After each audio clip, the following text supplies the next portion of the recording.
I am thrilled to introduce our guest today. It's Daniel Newton. He's an associate professor of management and entrepreneurship at the Tippie College of Business at University of Iowa.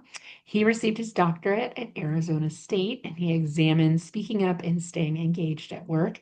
He's a recipient of an 8-year NASA grant. He has conducted research with astronauts aboard the International Space Station, isolated crews in Houston, excuse me, and even cosmonauts in the Mars training facility in Moscow. Wow, that's so cool, Daniel. Welcome.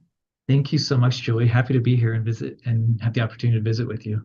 Oh my gosh. I am so thrilled to hear about your research because, I've always had not always, but since the first few years of having Next Pivot Point in my business, I've always said our purpose is to facilitate experiences so that people feel seen, they feel heard, and they feel like they belong. And hopefully this podcast has been an extension of that.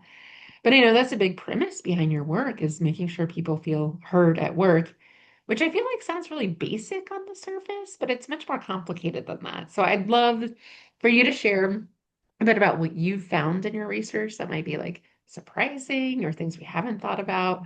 And then we can dig into some strategies and things like that. Yeah, it sounds great. And maybe I'll just start with a story. So, like a few years ago, I was meeting with an astronaut right after he came back from space. So, just a few days after he returned, and kind of offhandedly shared that he didn't feel heard by mission control. And I was like, what do you mean you didn't feel heard? And he was like, they didn't take action. I had to say something and they didn't do anything. So I had to say it again and then again. And I just needed them to take action to fix whatever needed to be fixed. And I think it's interesting. So we talk about this very basic need, right? Feeling heard. But even people that train for years and years and have like the complete trust of NASA, even they don't feel heard in their work. And it can be tricky because sometimes, like this one crew member said, like they didn't take action. Mission Control didn't do anything. And it's like, but what if we can't take action? How can we still help people feel heard? And how can we encourage them to continue speaking up, even if, I mean, we do Bob's ideas, but not somebody else's, right? And so how do you manage all of these things? And so it's kind of messy, but I think it just gets at like these core elements of being human. And so really Mhm. interesting stuff and really excited to kind of talk about it. And so, Yeah. I know it happens even in critical life or death circumstances like that. yeah, Sometimes we think, we're just making widgets or producing services and it's not that important not feeling heard. But in that situation, wow, how important it is to feel heard. Even if mission control has a different plan, listening to the ideas from the person impacted is pretty darn important. exactly. And there's all sorts of reasons, Julie, why we may hesitate to speak up. So, for example, it's like, well, I'm too new, right? I'm a newcomer, and I'm just trying to get the lay of the land. But actually, research would show, and it was a study that looked at Doctor Who, and I don't know if you're familiar with Doctor Who, but it was a British show that ran from like 1965 to like 2010. So like just a tremendous length. And with that kind of length, what happened was they had to like the actor died off or they had to get a new screenwriter or director. And what the researchers found was that the Doctor Who episodes were most creative when they had new perspectives, meaning they had newcomers in there, Yeah. whether it was a new actor, new producer, whatever it may be.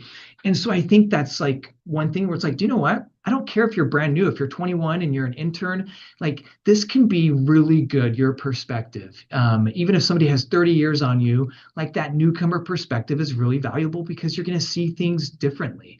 And so we may hesitate to speak up because we feel like we're too new, or we may hesitate to speak up because we're like, it's like a half-baked idea. I haven't really thought about it all the way.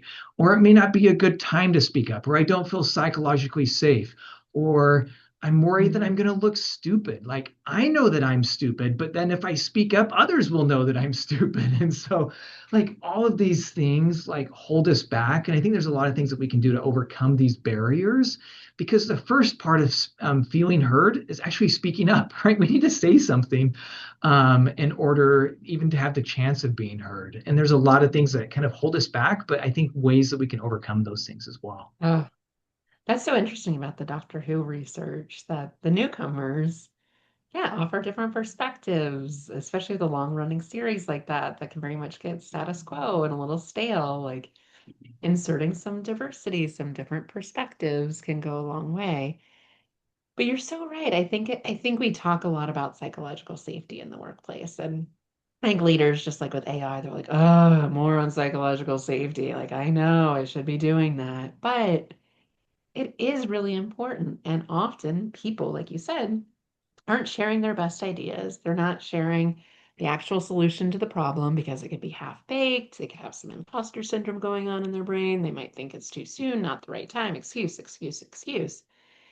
And I've worked for some really amazing leaders that somehow still like drug that out of us, like still encouraged us to speak up, even when there were these like real or perceived barriers.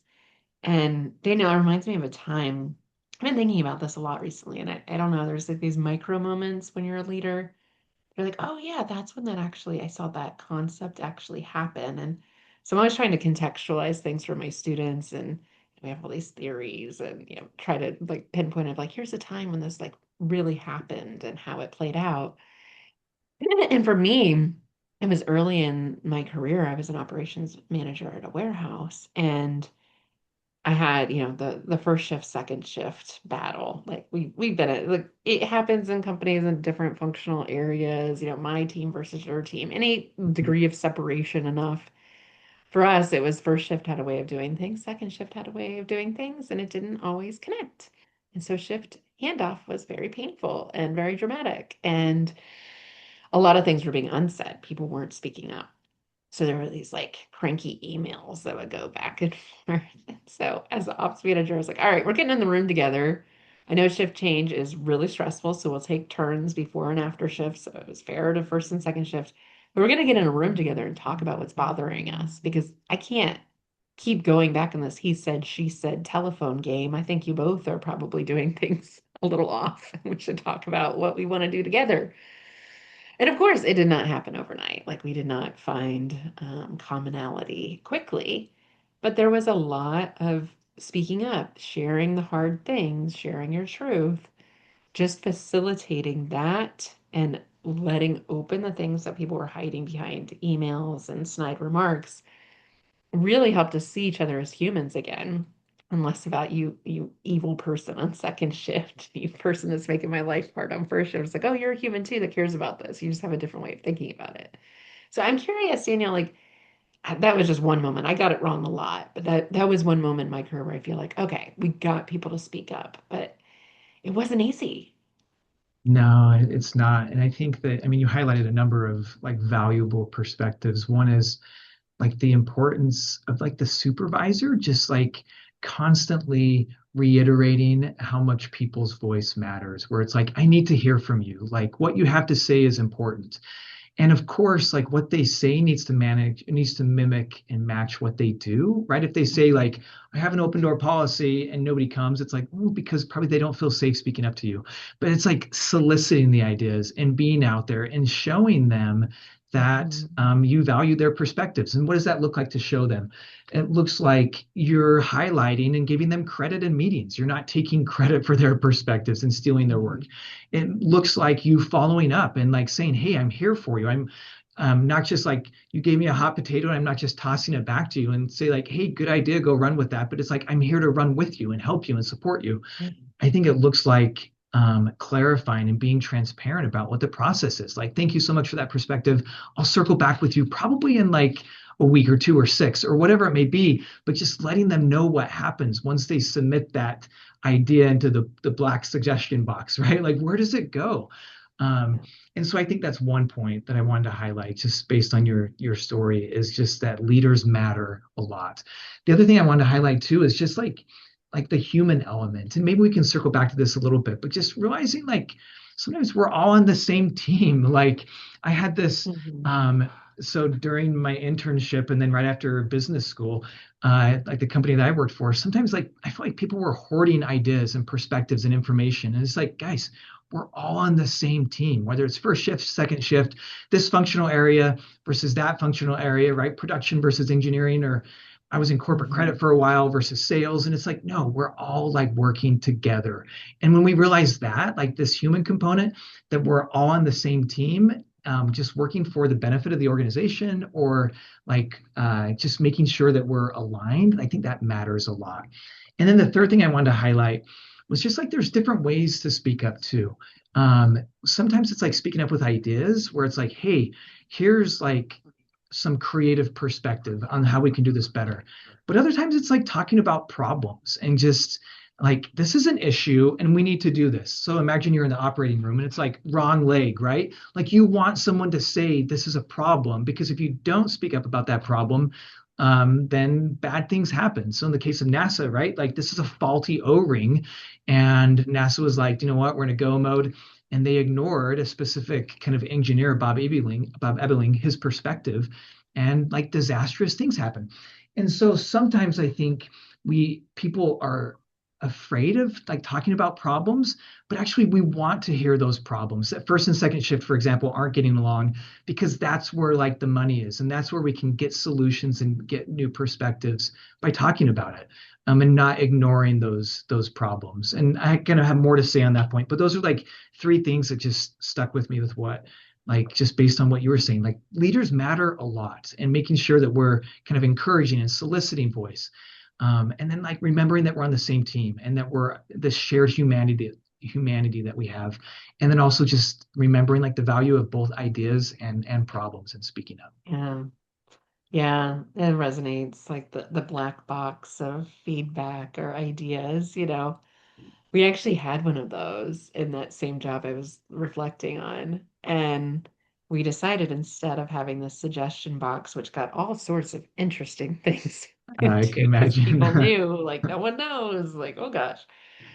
Um, Instead, what we did is when you had an idea, you wrote it, we had a visual board that we put up, and you would, write down your idea and take it to, you still have a manager kind of vet it before we put it on the board, just to make sure it wasn't something that had already been covered, or, that we, saw it as a legitimate problem to be solved. So there was a little bit of a qualification process, but say 90% of ideas ended up on the board.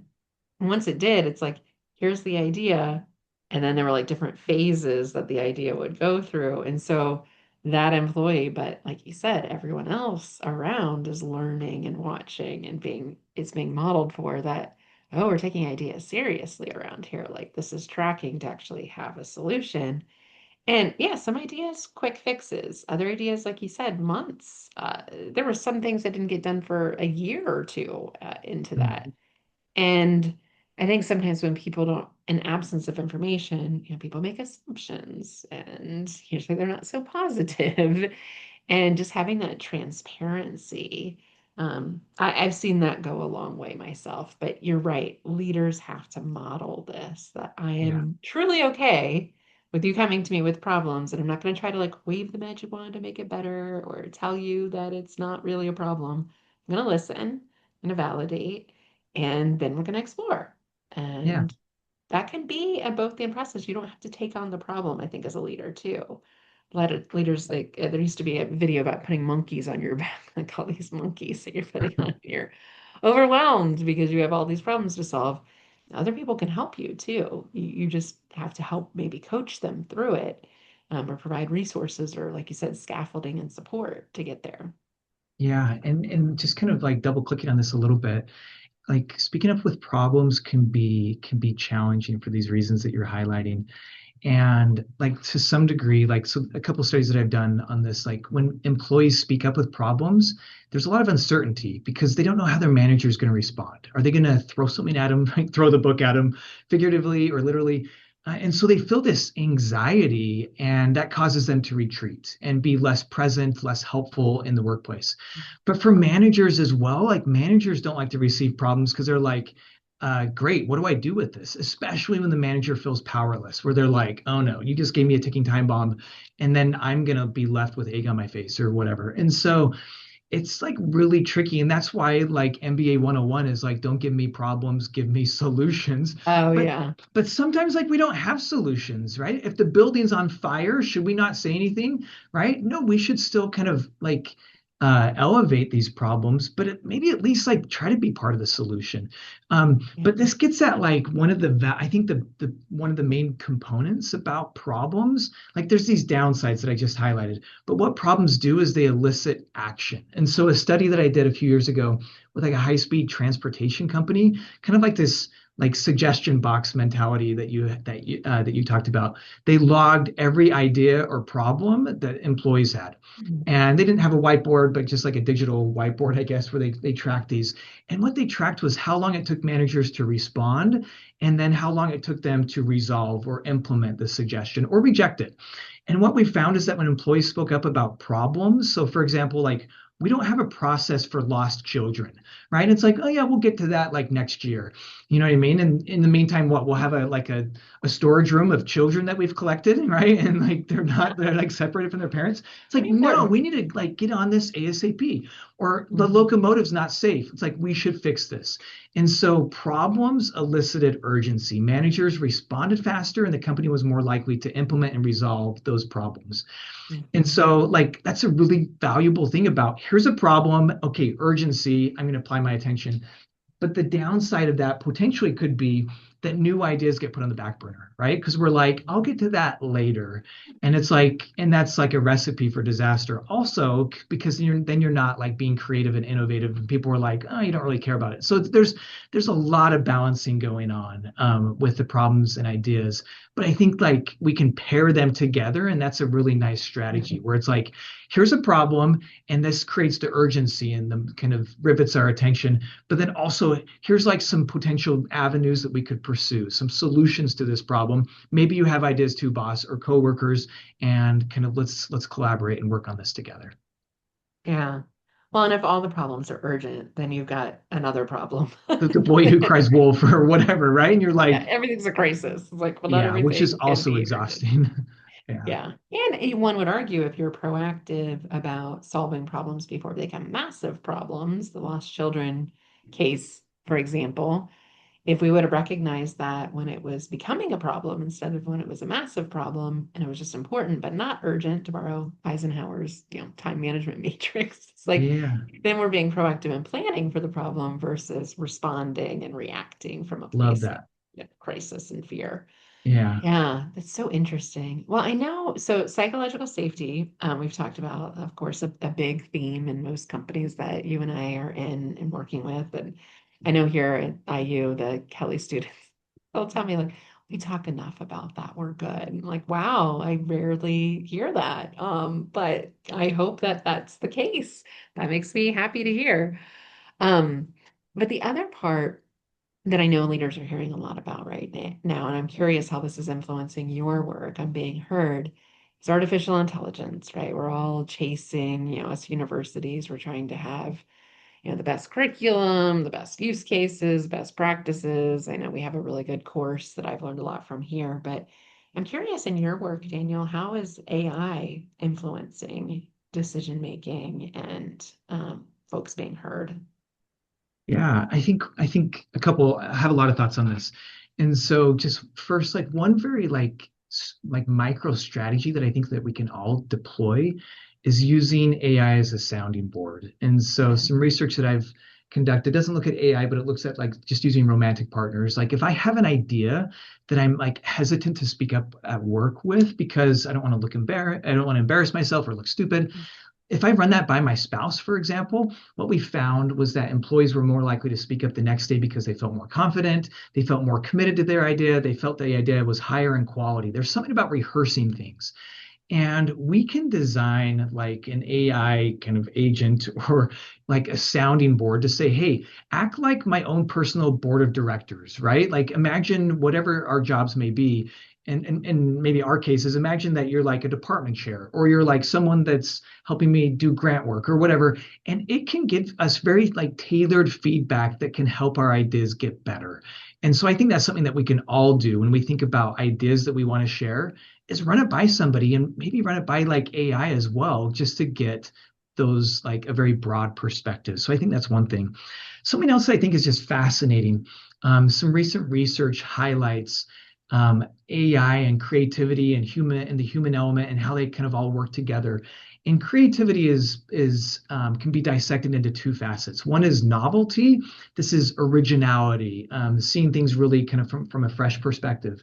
And the other component of creativity is usefulness. Like it has to be something that's like valuable, right? And so if I have a laser pointer on a stick that a cat can, you know what I mean, keep a cat occupied, it's like, okay, that may be creative, but is that really useful? Maybe, maybe not.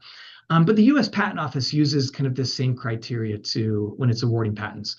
Um, but then thinking about like novelty and usefulness, a study looked at, well, how does this work for human generated ideas versus AI generated ideas? And what they found was that the AI generated ideas were really good with the usefulness component, right? Being really efficient. What's going to kind of maximize our efficiency and be the best way to get from path A to B? But the humans were really good at the originality component. And so when we think about like generating new ideas, it's like we need the human in the loop, right? We need to make Mhm. sure that we have a seat at the AI table and not just let AI do whatever. But it's like because we need the human perspective to provide the ideas, the insights that are truly going to be innovative and novel and original. And I think that is like so important in like today's workplace.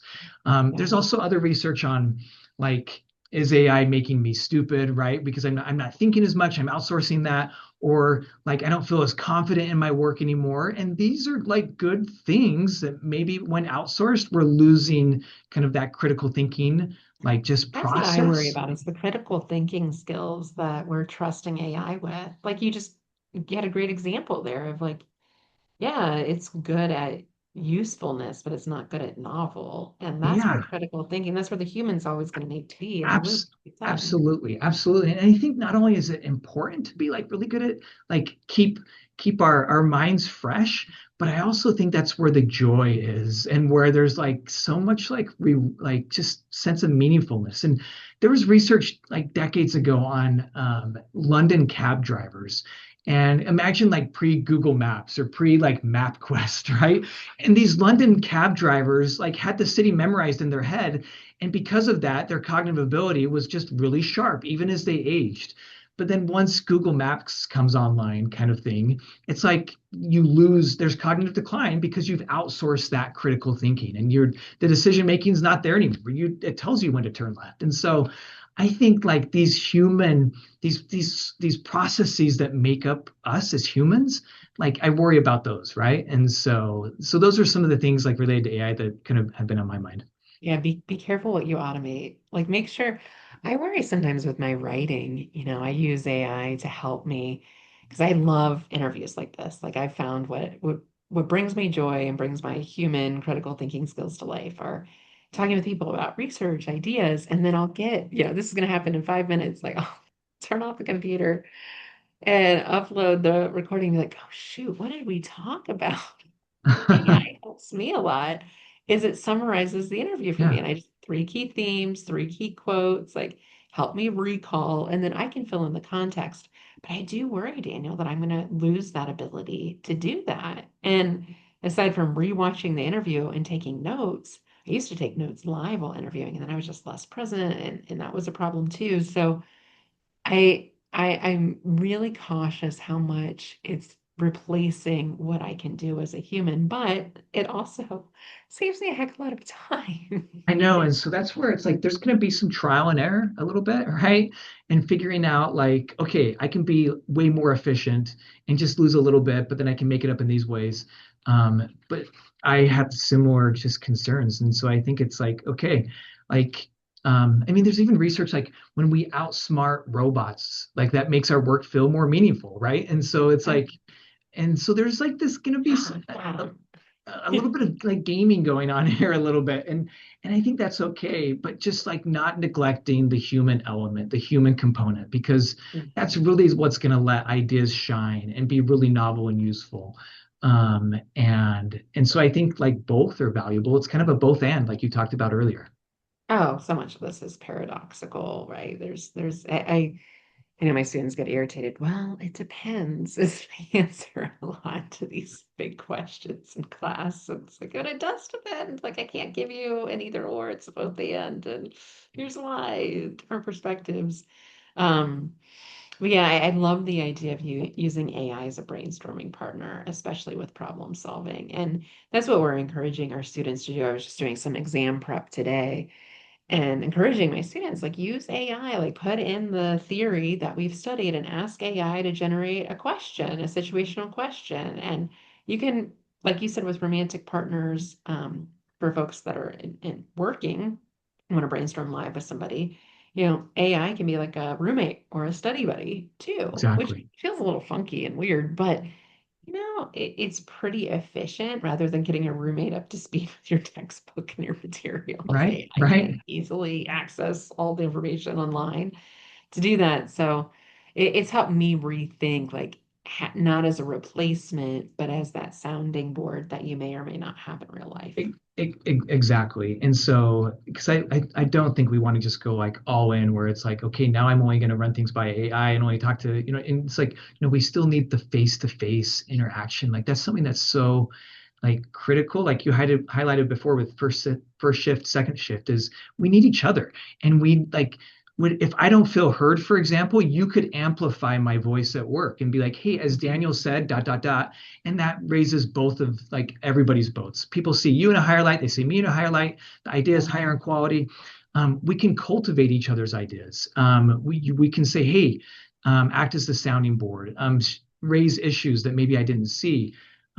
We can kind Help of me think through how to communicate this to my exactly, supervisor. Like, what are my talking points? Because people get nervous and then they psych themselves out in the real life situation. Like, you could go in thinking, I'm going to bring up this problem, and then you're like, oh, he doesn't look so happy today. I'll wait till after they have their exactly. And it's coffee, and like, then like no, the day's gone. yeah, and so we need people on our team, like in our corner.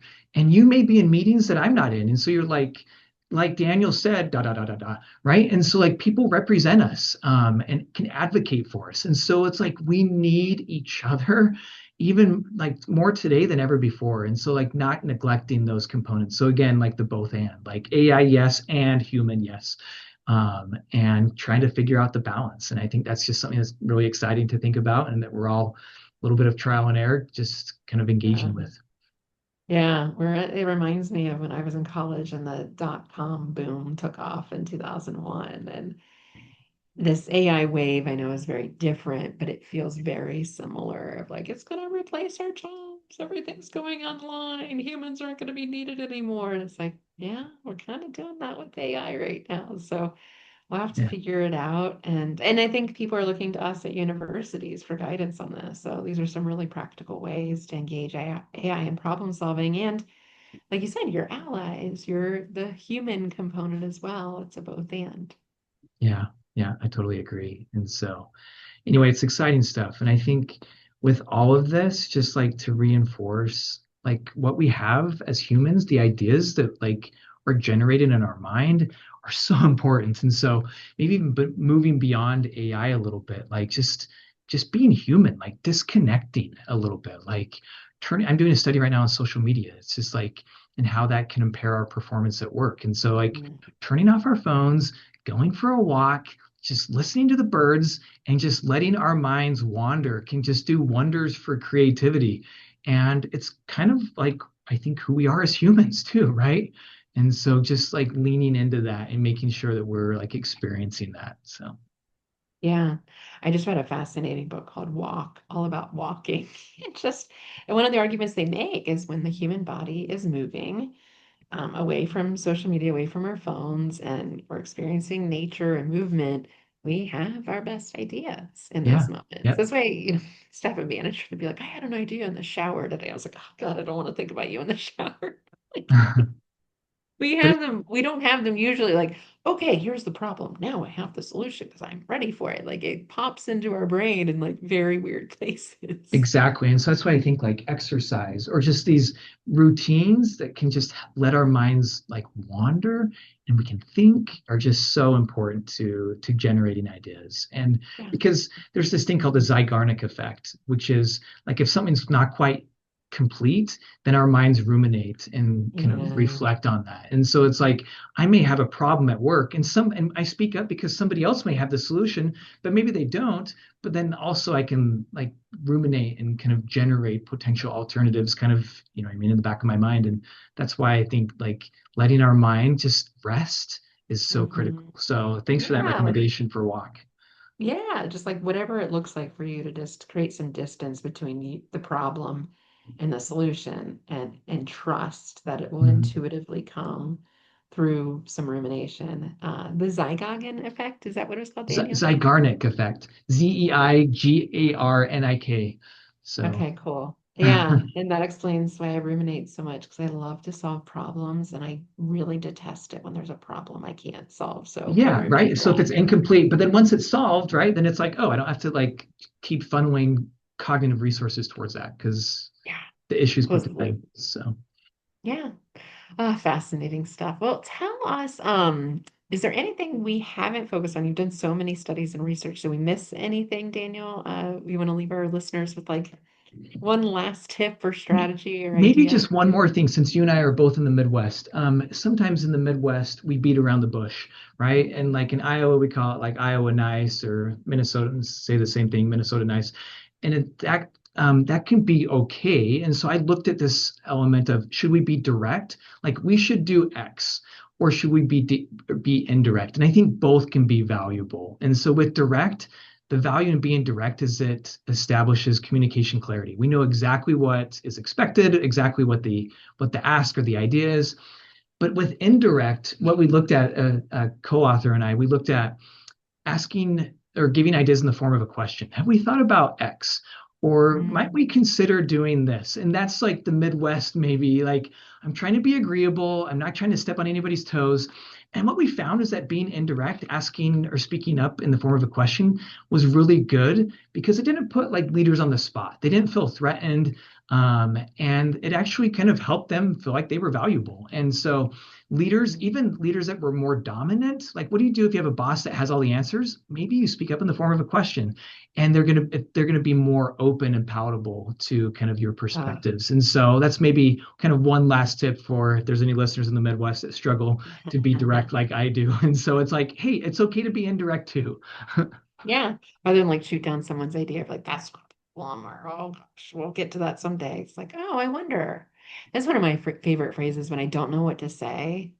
Oh, I wonder, like I'm curious about that. Like Yeah, just buys exactly. myself some time and it's also validating for the other person. And like maybe if the idea is not so good or, doesn't have any merit or it's not a real problem, maybe they self-discover that through that indirect Right? process.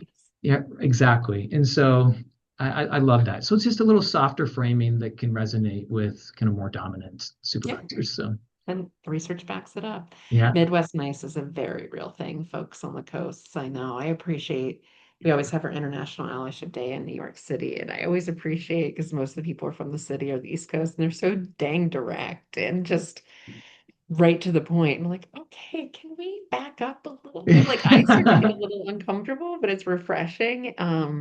It really is the beauty, I think, of again a paradox, that directness and indirectness, like Yeah. the having a both and versus an either or. Yeah. Um, really helpful framing. Well, thank you, Daniel, for your research. Thank you for your ideas. I'd love, to point our listeners if they want to get in touch with you or check out more of your studies and research. Where's a good place to check out your work? Yeah. And so I would say a couple places like LinkedIn. I'll post stuff on LinkedIn. So feel free to connect with me or follow me there. The University of Iowa also has a podcast called Tippy Leads. And on that, I've kind of done a number of kind of episodes. And there's like one more on engagement and my research with NASA, and then another one more about the topics that we were highlighting today, speaking up and the risks of doing so and how to overcome those. And so those would be maybe two areas to kind of pursue. So, That's awesome. Well, it's such important research you're doing. Thanks for leading it. well, thank you so much, Julie. Pleasure to be here with you talking about this.